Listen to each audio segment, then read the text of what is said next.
আজকে আমরা right from verb নিয়ে কথা বলবো। Right from verb, right ফ্রমস verb. Right from verb মানে ক্রিয়ার সঠিক রূপ।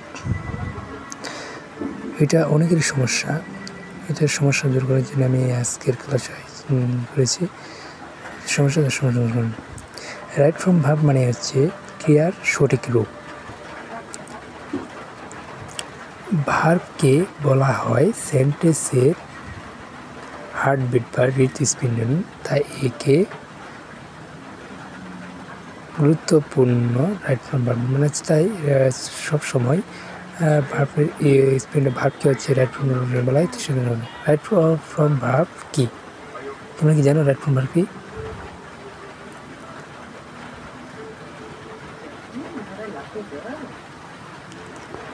রাইট ফ্রম ভার্ব কি?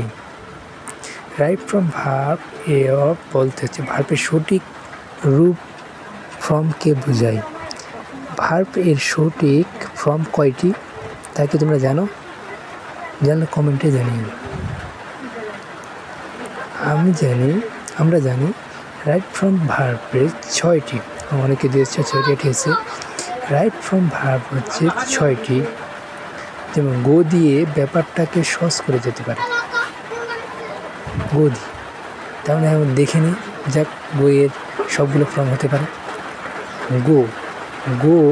গোয়ের সাথে ইএস যুক্ত করে গোস, আইএনজি যুক্ত করে going, to go, went, past হচ্ছে ওয়েন্ট এবং পাস্ট পার্টিসিপেল হচ্ছে গান। পরের ধাপে আমরা চলে যাচ্ছি। দেখুন, এটা নোট করে নাও, যদি কারো সমস্যা থাকে এইগুলো কিন্তু পরবর্তীতে নোট করলে তোমাদের কাজে লাগবে, আমাদের সহজ মনে হয়। বুঝছো?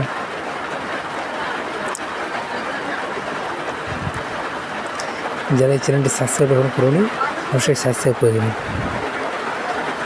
তাহলে আরও নতুন নতুন ভিডিও আপলোড পেতে অনেক সহজ হবে। চ্যানেলটি ভালো লাগবে লাইক কমেন্ট শেয়ার করে দেয়, অন্যান্য বন্ধুদের শেখার জন্য শেয়ার। এখন আমরা করব ভার্বের সঠিক রূপ গঠন কয়টি। আমরা যখন বললাম ভার্বের কয়টি, গোস, যেমন গোস গানকে সমর্থ করছে। ভার্বকে ফ্রম থেকে নামে চিনি। ভার্বের সাথে অ্যাজ গোস, অ্যাজ বা ইয়ার যোগ করা, যেমন গো, যেমন গোর সাথে গোস।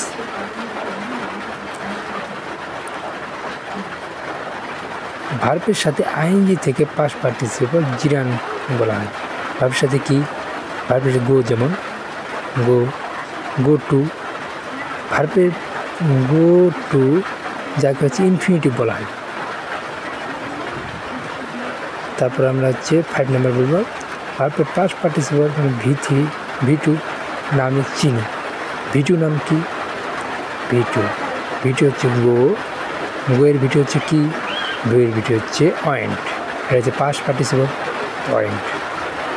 এবার আমরা যাকে পাস্ট পার্টিসিপলকে ভি3 নামে চিনি, গো ভার্বের পাস্ট পার্টিসিপল যাকে ভি নামে চিনি। ভি নামে কি? গোয়ের পাস্ট পার্টিসিপল কী হবে? গোর ভি3 হবে কি? গান। গোর থাকলে হবে কি? গান। এগুলো যদি জানা থাকে তাহলে ও সহজে আমরা সেগুলো হচ্ছে চর্চা করতে হবে। এগুলো অবশ্যই মনে রাখার দরকার। বুঝছো? এখন আমরা রাইট ফ্রম এবার হচ্ছে জেনে রাখা পারবো, এটা নোট করে রাখা তাহলে কিন্তু খুব প্রয়োজনীয়। রাইট ফ্রম ভার্ব এর ছাড়া কি কোনো ভার্ব হয়? হ্যাঁ, রাইট ফ্রম ভার্ব ছাড়া কি কোনো ফর্ম হয়? হ্যাঁ, অবশ্যই হয়, কারণ রাইট ফ্রম ভার্বের এই আলোচিত 6টি ফর্ম অনুযায়ী আলোচনা করা হলো। আশা করি এতে তোমাদের কোনো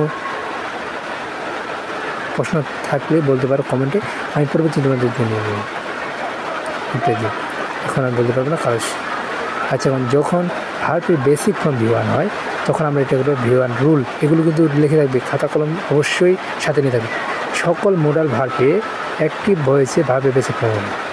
কী হবে মোডাল ভার্বগুলো? কি মোডাল ভার্ব হচ্ছে ক্যান, মে, ক্যান, উড, সিও, মানে ভুল গেল, মিস্টেক, COULD, উড, তারপরে হচ্ছে আউট, এটা মিস্টেক, আউট টু, ও ইউজিএসটি, আউট টু, এটা মোটে ভাব তো তোমরা অবশ্যই চিনো, 9-10 পড়েছো, 6-এ পড়েছো, অনেকটাই যে জেনেছো। রাইট ফর্ম আমার যে দরকার, কারণ 10 এসএসসি সব মোটে তুমি এগুলো নোট করে নাও। আমি রাইট ফর্ম দিয়েছি, এক্সাম্পল হচ্ছে বেসিক ফর্ম, এক্সাম্পলটা দেখে নাও। You have to the come here on time, এখানে হচ্ছে have to, you have to the come here on time, এখানে হচ্ছে come here on time and second come হবে, বুঝছো? এই বেসিক ফর্মগুলো কিন্তু এটা রুল, ওই তুমি দেখে নাও। আমরা পরবর্তী অজানা একটা বেসিক সম্বন্ধে করতে হয়, এটা নোট একটা আমি নোট দিতেছি যে ব্যক্তিবাচক অন্য কোনো সাবজেক্ট বাক্যে অ্যাক্টিভ মোড এ করলে যা অ্যাক্টিভ ভয়েস হয়, এটা কিন্তু অবশ্যই নোট করবে। তাহলে নোট, এটা নোট আমি লিখে দিচ্ছি, নোট। আচ্ছা, অবশ্যই নোট করবে, এটা অজানা কথা যেটা এসছে এটা অবশ্যই নোট করে নেবে, তার পরবর্তীতে সমস্যা হবে না। এটা নোট কিন্তু একদম জরুরি, কারণ কোনো ভাব বা ট্রান্সলেশন রাইট ফর্ম ভাব জন্য এইগুলো কিন্তু দরকার। এগুলো অবশ্যই একটি খাতা নোটের জন্য বানাবা, সেই নোটের খাতা এগুলো তুলে নেবা। আচ্ছা, আপনাদের আমি তোমাদের জন্য অনেক শিক্ষার্থী টাকার অভাবে শুনতে পারে না, ওর মধ্যে মোবাইল কিনেছি, সেজন্য আমি এটা করেছি, তারা যেন সহজে নোট করে মানে হচ্ছে সহজে বুঝে টেন্স বা ইংরেজি শিখতে পারে। আমি এটা বিনামূল্যে করেছি, গোষ্ঠী তোমরা অবশ্যই এটা অংশগ্রহণ করতে পারো। আমি আরও আপনার সামনে অবস্থান করব, ফ্রি আপনাদের জন্য। অবশ্যই খালি আপনার তোমাদের কাছে এটাই পাও না, চ্যানেলটি সাবস্ক্রাইব করে দেবা এবং লাইক কমেন্ট শেয়ার করে দেবা। এখন আমরা এটা নোট করে নাও, তার জন্য সময় দিচ্ছি।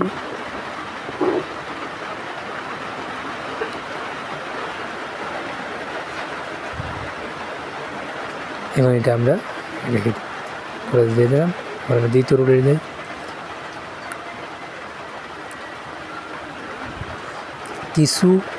কিছু বার ইনফিনিটিভ বা জিরো ইনফিনিটিভ ভার্বের পরে ভার্বের বেস ফর্ম হয়, মানে কিছু রুল 2টা আমরা বলতেছি, কিছু বার ইনফিনিটিভ জিরো ইনফিনিটিভ ভার্বের পরে বেসিক ফর্ম হয়।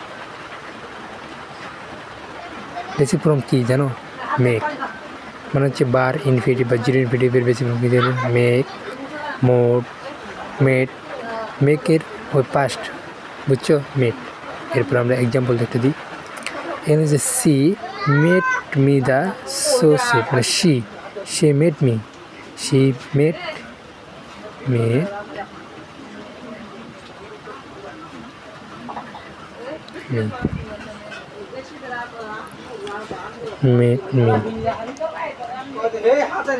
to soul,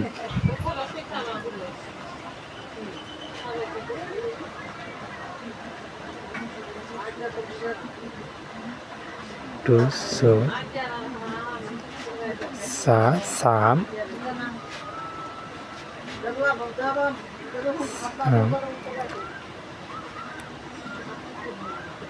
তারপর হচ্ছে সোল, এটার অ্যান্সার কী হবে জানো?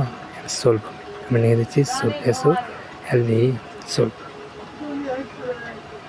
এটা অবশ্যই চর্চা করবে এবং খাতায় নোট করে নেবো, সমস্যা নয়, মুখস্থ করবা। আমি আবার তোমাদের একটা কাজ রাখবো, সেন্টেন্স, লেটার, সেন্টেন্স, এগুলো আমি এটা করেছিলাম। পরবর্তী আমি তোমাদের একদম A to Z letter, word এগুলো করে এসেছি, সেগুলো আমি তোমাদের সামনে উপস্থাপন করবো। এটার অ্যান্সার হচ্ছে সোল।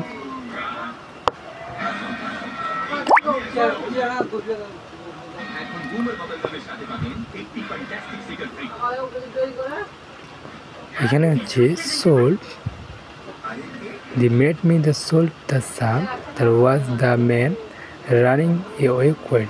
এখানে হচ্ছে রানিং আছে, সেই জন্য এখানে যখন হচ্ছে এখানে হচ্ছে জিরো, বিআর জিরো বা জিরো ইনফিনিটি ভাব আছে, সেই জন্য আমরা এখানে হচ্ছে রানিং, মানে এখানে প্রেজেন্ট ভার্বে V1 বসাতে পারি, বেসিক ফর্ম। সেই জন্য বেসিক ফর্ম হচ্ছে রানিংয়ের জন্য শুধু আমরা রান বসে নিয়েছি, বুঝতে পেরেছ? এটা নোট করে নাও, কিছুক্ষণ সময় দিচ্ছি।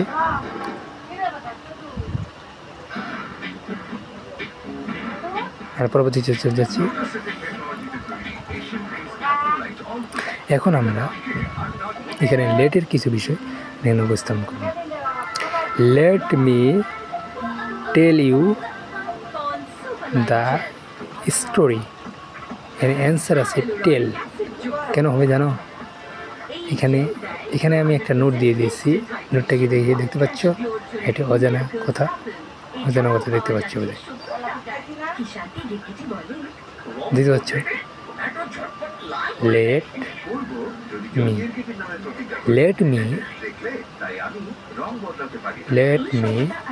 টেল ইউ দ্য স্টোরি।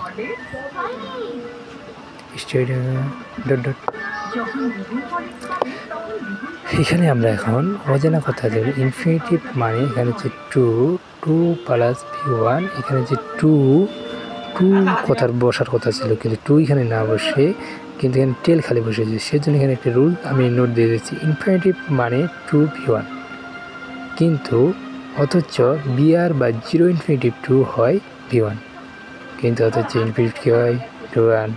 তাহলে এবার B0 তো অর্থ হচ্ছে 0। এখানে যেহেতু এখানে হচ্ছে লেট মি দ্য উইল সমাধান করা হয়েছে, তখন ইনফিনিটিভ টু V1 করা হয়েছিল, কিন্তু এখানে V1 ব্যবহার করা হয়নি।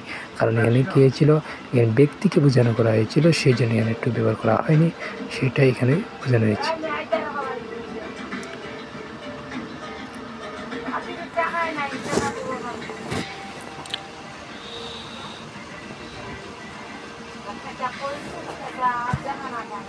অবশ্যই এটা নোট করে নাও। নোট কিন্তু অবশ্যই করবা, খাতা কলম ছাড়া কিন্তু আমার ক্লাসে ঢুকবে না, বুঝছো? খাতা কলম রাখাটা অবশ্যই, ওটা এখন থাক। এখন আমরা তৃতীয় রুলে যাই। কোনো সেন্টেন্সে উড ইচ্ছা, আকাঙ্ক্ষা বা কামনার পর সাবজেক্ট পরিবর্তন কুড প্লাস ভার্বের প্রেজেন্ট ফর্ম হবে। তুমি জানো, যখনই উড দের থাকবে বা ইচ্ছা আকাঙ্ক্ষা কামনা এর পরবর্তী সাবজেক্টের পরবর্তী মানে হচ্ছে যখন উড থাকবে তখন সাবজেক্ট বসবে, তারপর হচ্ছে কুড বসবে, তারপর ভার্বের বেস্ট ফর্ম বসবে মানে হচ্ছে V1, মানে ভার্বের প্রেজেন্ট ফর্ম বসবে। এটা অবশ্যই মাথায় রাখবা। এক্সাম্পল দিতেছি আমি। এক্সাম্পল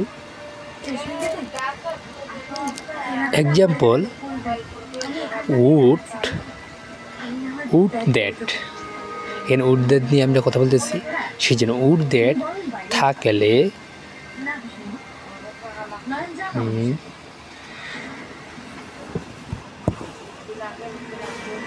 অবশ্যই আমরা কী বোঝাবো? প্রথমে সাবজেক্ট বসাবো, তারপর কুড বসাবো, তারপর ভার্বের বেস্ট ফর্ম বসাবো।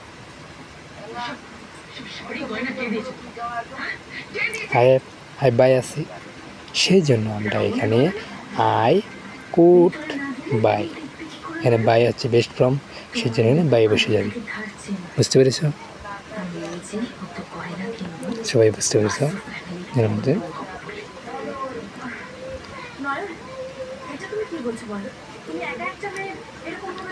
Would that by the next car. এখানে হচ্ছে কুড বাই আছে, কুড বাই কিন্তু হবে অবশ্যই answer.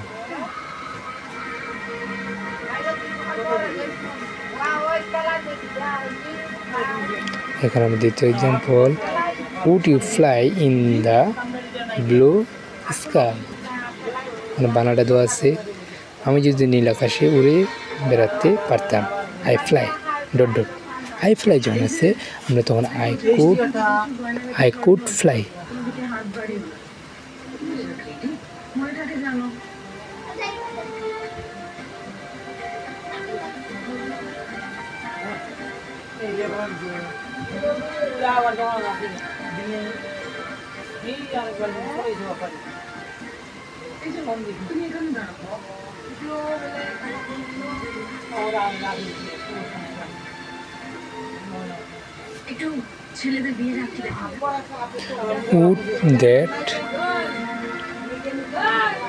Would that listen to his father? এখানে সে যদি তার বাবার কথা শুনে পেত, মানে কারো কাছ থেকে যে শুনতে পেত তার বাবার কথা, সেই জন্য সেখানে আমরা হ্যাভ মানে কি বসাবো, সেখানে প্যাসিভ ফর্ম মানে have would subject could have ভিতরে বসবে, সবসময় ভিতরে কুড বসবে। কুড হ্যাভ লিসেন্ড, সেই জন্য সেখানে কুড হ্যাভ লিসেন্ড বসবে। কারণ যদি সে বাবা অন্যের দ্বারা যে কাজ করে সেখানে ভিতরে কুড ভিতরে। এটা কিন্তু অবশ্যই নোট করে রাখবা। নোট কোনো মাধ্যমে কারো যদি তার বাবা কোনো তার বাবার কথা শুনতে পেত, এমন প্যাসিভ অর্থ দেওয়ার জন্য আমরা কুড হ্যাভ ভিতরে বসবে। এটা কিন্তু অবশ্যই নোট করবে। এবং খাতা কিন্তু সংগ্রহ করে রাখবে, মুখস্থ করবা অবশ্যই। এটা তোমাদের বাড়ির কাজ থাকবে। ভালো কিছু করতে হলে কিছু ছাড়তে হয়, তা কি তোমরা জানো? সে জানো।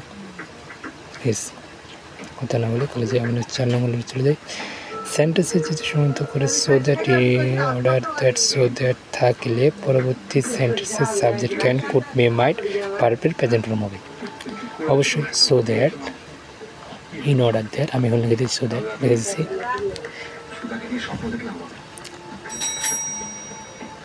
সো দ্যাটে থাকলে, যদি থাকে সো দ্যাট থাকলে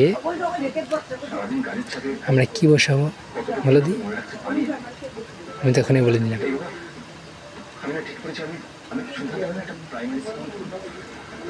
মাই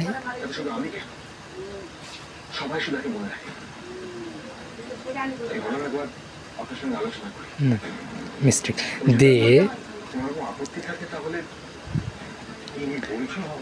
দের পরে আমরা কি বসাবো? দে ক্যান কুড ক্যান, আমরা তো বলে দিলাম may might can could present form, এই তো ক্যান বসবে। কারণ আমি এখানে অ্যান্সার হবে ক্যান কুড। আমি এখানে একটা আপনাদের নোট দিয়ে দিচ্ছি, অজানা কথা এখানে হেঁটে দেওয়া আছে, অজানা আমি দেখা দিচ্ছি এখানে। থামো, আমি আগে এক্সাম্পলটা দিই।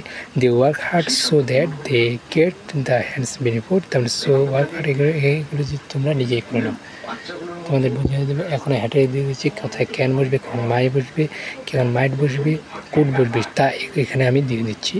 তারপরে অজানা কথা এখান থেকে এসছে, তো দেখছেন, এটাকে অবশ্যই নোট করবা। তাহলে তোমার রাইট ফর্ম পারবে, কেউ আটকাতে পারবে না, এটা আমি শিওর দিলাম। করে রুল না, আরও রুল আছে।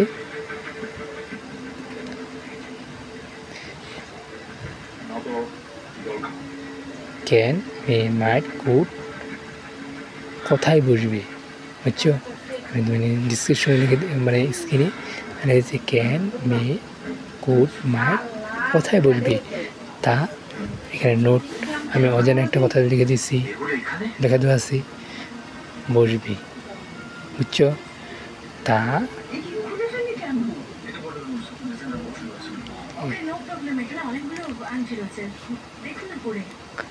নোট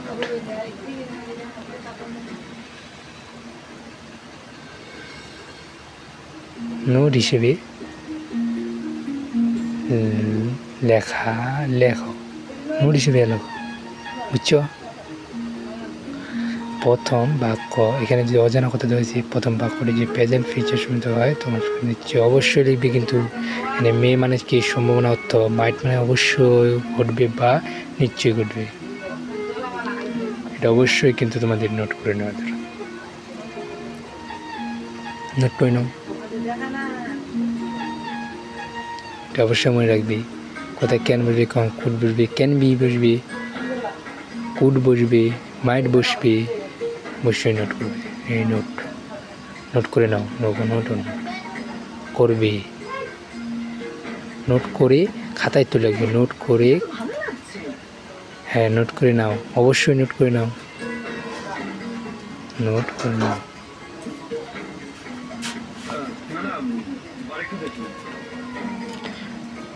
নোট করে নাও।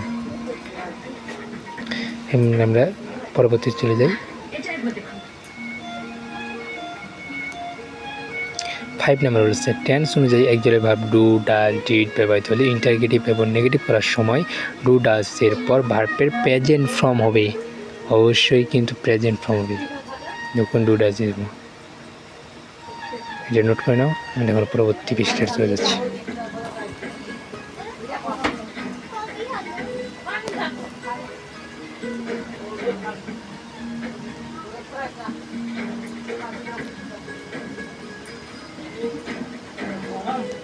তোমরা অবশ্যই একটি নোট খাতা, একটি কলম অবশ্যই রাখবে কিন্তু।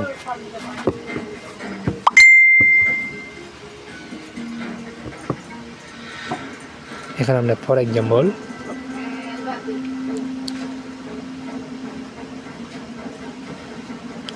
থামো একটু, আমার একটু সমস্যা আসছে, একটু হলে রেডি করে নিই। এখন আমরা এখানে নেই যে ফর এক্সাম্পল দেখতে পাচ্ছ অবশ্যই উপরে লাল কিলি দেওয়া হয়েছে।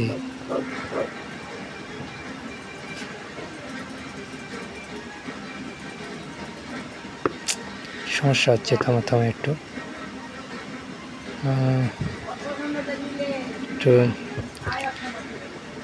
কম্পিউটারের সমস্যা হচ্ছে তো, ঠিক হয়ে যাবে। হ্যাঁ, আমরা হচ্ছে ফর এক্সাম্পল এখানে দেখতে পাচ্ছি ডু হি হেল্পস দ্য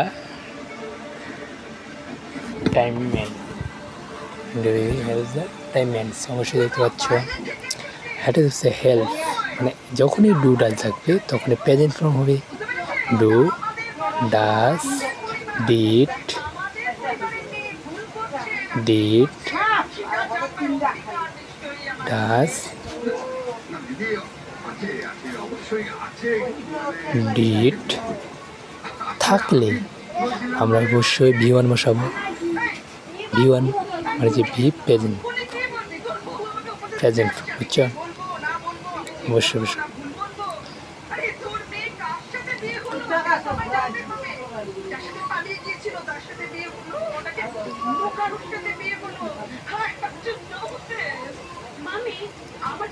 সাবজেক্টের পর ডু, ডিড, ডাস, ডিড থাকলে সাবজেক্টের পর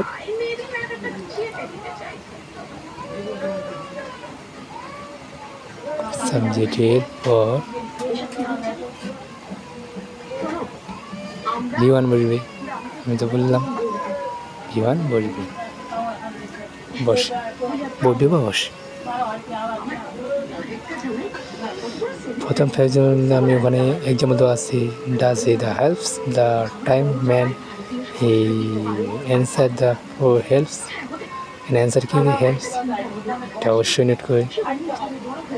থ্যাংক ইউ সো মাচ আজকের জন্য। যারা এই চ্যানেলটি এখনও সাবস্ক্রাইব করো নাই তারা অবশ্যই সাবস্ক্রাইব করে দেবে, এবং যারা এই চ্যানেলটি লাইক কমেন্ট অবশ্যই করবা। আরও নতুন নতুন ক্লাস আপডেট পেতে অবশ্যই চ্যানেলটি সাবস্ক্রাইব করে রাখবে। তোমাদের রাইট ফর্মের আরও কিন্তু রুল আছে, পরবর্তী ক্লাস দেখার জন্য আমন্ত্রণ রইল।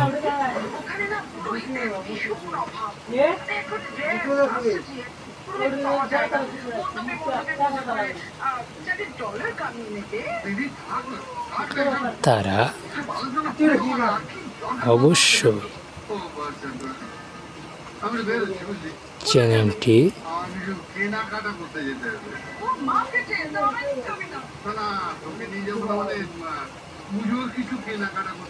সাবস্ক্রাইব করে রাখবে, কারণ তোমাদের অবশ্যই পরবর্তী ক্লাস করতে হবে। তোমাদের জন্যই আমি ক্লাসটি হয়েছি। তাহলে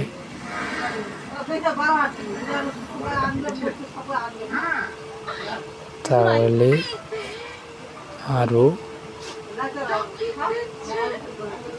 নতুন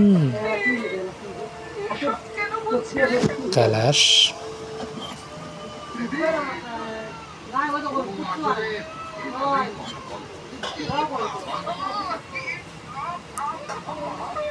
পেতে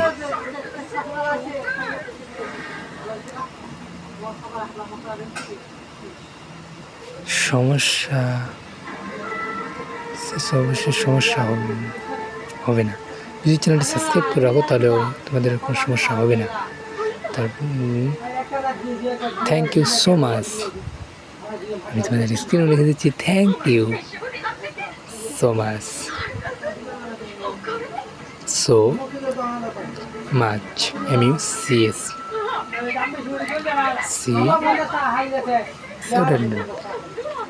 সো মাচ MUCS। ওয়েলকাম, তোমাদেরকে সবাইকে আমি ধন্যবাদ দিচ্ছি।